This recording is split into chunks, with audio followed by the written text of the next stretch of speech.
E o bruxismo nasce ou aparece do nada? Eu sou Maísa Nascimento e estamos dando continuidade à série sobre o novo consenso sobre o bruxismo, aquele comportamento.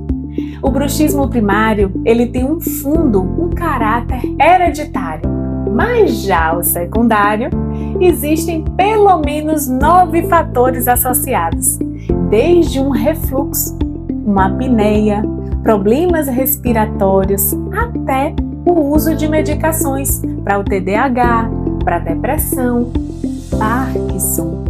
E você sabia que o café também pode potencializar esse hábito do bruxismo?